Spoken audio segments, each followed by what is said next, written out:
Welcome back, dear students.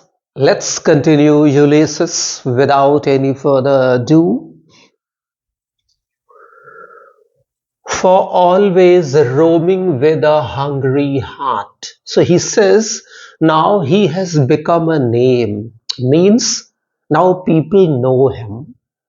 And here, after returning home from that war of Troy, he suffers from identity crisis. Why? Because he says that his people, his savage people, do not know him. It means they do not understand his potential and value and worth. And that's why he doesn't want to stay here any longer. Why? Because he says, for always roaming with a hungry heart, he has spent most of the years of his own life roaming, exploring on the couch of the water, traveling all the time and coming in contact with different kind of people with different culture, different civilization, different kind of government, different kind of places. And the more he has traveled, the more he has come in contact with the different kind of people, with different mindset, different culture, different civilization, he has enriched his knowledge.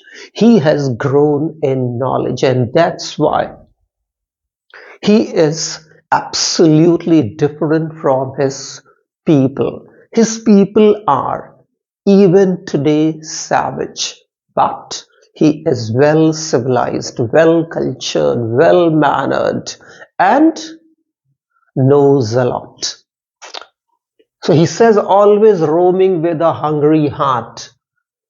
Much have I seen and known, cities of men and manners, climates, councils means advices and governments. So he says, much have I seen. See, it's a very good use of inversion only for emphasis. Much have I seen and known. He says he has known a lot. Why? Because he has seen a lot.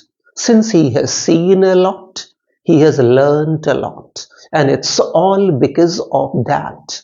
He has great learning, great knowledge. Why? Because for getting knowledge, he has never ever depended on somebody else's account. He believes in what John Locke actually believes in.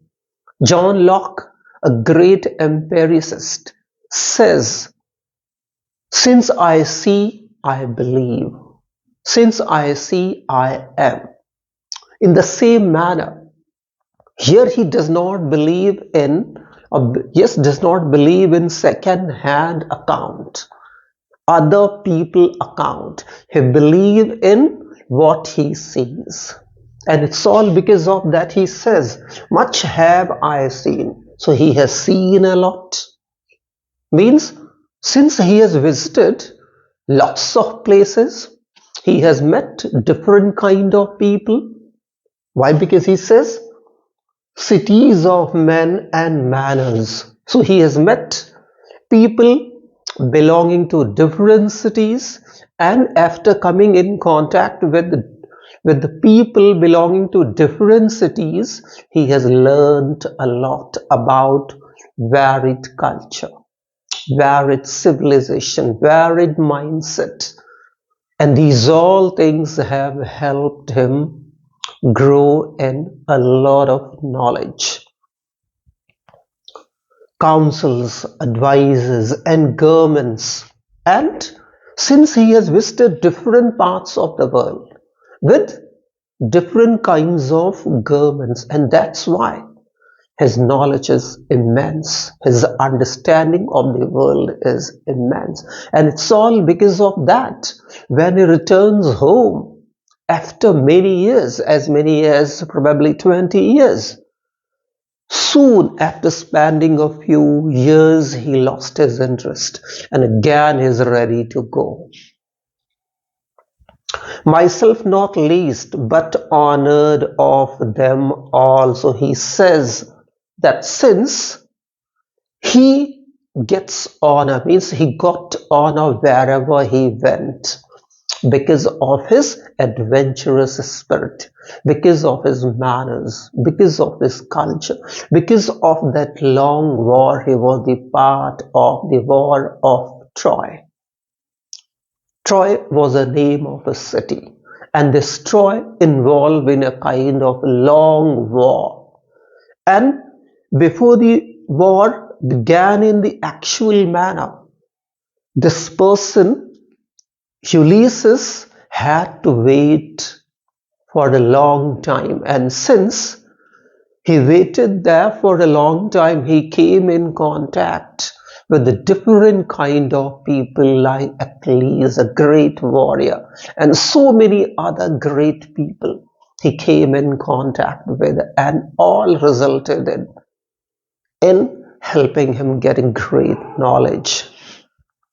So he says, and it's all because of that he is honored by all. Wherever he went, he got great honor, and it's all because of that he finds life absolutely boring, absolutely tasteless here in his own country, that is a country of only rocks.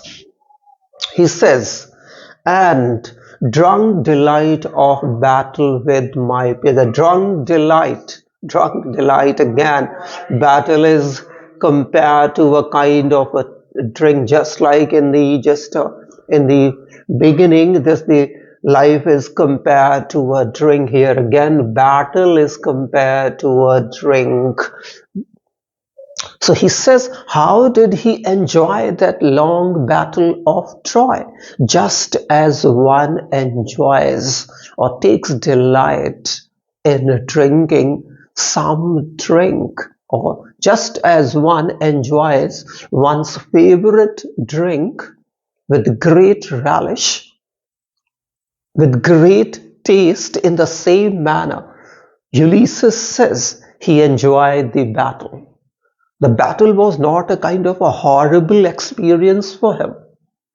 He never felt afraid in the battle, but instead he enjoyed the battle just as one enjoys one's favorite drink. So beautiful, again, use of metaphor here in peers, fellow warriors or fellow mariners. For far on a ringing plain of windy Troy, this is the place where that war of Troy took place. Since lots of just arms like just spear, swords, just were coming in contact with one another, hitting one another. It was all because of that. That place was full of the noise of the metal, and it's all because of that. It seemed as if that place was all the time ringing, just like the bell rings, and that's why he calls it for far on ringing plain of windy Troy. I am part of all that I have met, and this is his problem. You see this, wherever he went, he became the part of that thing. Wherever, whatever culture he came in contact with, somehow he became the part of that culture, that civilization. That's why here he finds it difficult to stay any longer in his own country, in his own Ithaca. He says, so he says, I am part of all that I have met. So he lived everything he saw, or just anything that came on his own way, he lived it. He experienced it. He felt it. Yet all experience is an arc where through gleams that untraveled world whose margin fades forever and forever when I move. So he says, though he has traveled a lot, he has met thousands and lakhs of people, he has come in contact with many cultures and many civilization. Why? Because he has visited many places, many cities, many countries, and visiting those different countries means coming in contact with different kind of people, with different culture, different civilization, different mindset, and these all things have helped him accumulating huge knowledge. It's all because of that. See, it's all because of that. Now he has got a kind of a philosophical approach of perceiving the world, or just having a look of this world. Now, after meeting so many people, after coming in contact with so many civilizations and culture, now he has come to realize that there is a lot to see, there is a lot to explore. Why? Because the more we learn, we get a kind of a feel that we have a lot left to learn. If we do not read, I'm giving you just a kind of example, that if we do not start studying, it seems that there's nothing more left to study. But when we start learning, when we start studying with interest, then we realize that the more we are reading, the more we are realizing that there is a lot left to learn. Same is the case with Ulysses. Though he has traveled a lot, met thousands of people belonging to different culture, civilization, mindset. Even then, he has always felt that there is a lot left to learn. There are so many other unseen, untraveled part of the world still for him to travel. If he had not traveled so much, maybe he may not have that kind of understanding he has had at present. But now he realizes that the more one learns, the more one explores, the more one realizes that the margin is always fading. Like, for example, if we look at the horizon, if we stand facing the just sun rising in the morning time, we see horizon, the place where it seems that the earth and the sky touch each other. And there we get a kind of a feel that the sun is coming out of the ocean.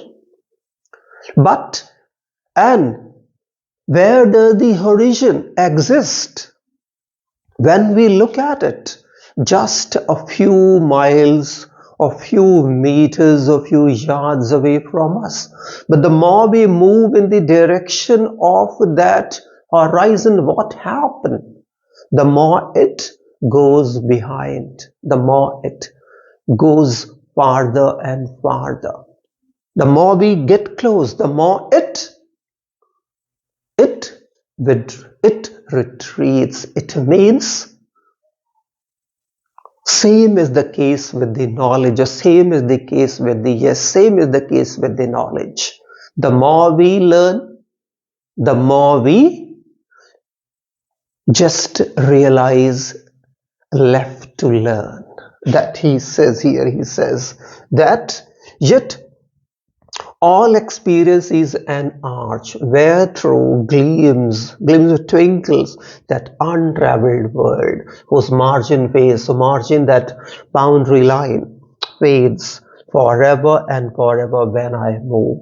So when we start moving in the direction of the horizon, it seems to us that the horizon is just a few yards away.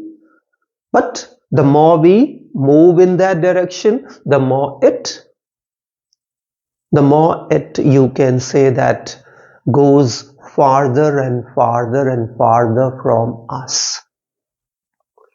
That what he talks about the knowledge, that one life, even life after life, in the further lines he says that life, if he has only one life got, and that life is also just going to expire, but if he got life after life, even then he would not be able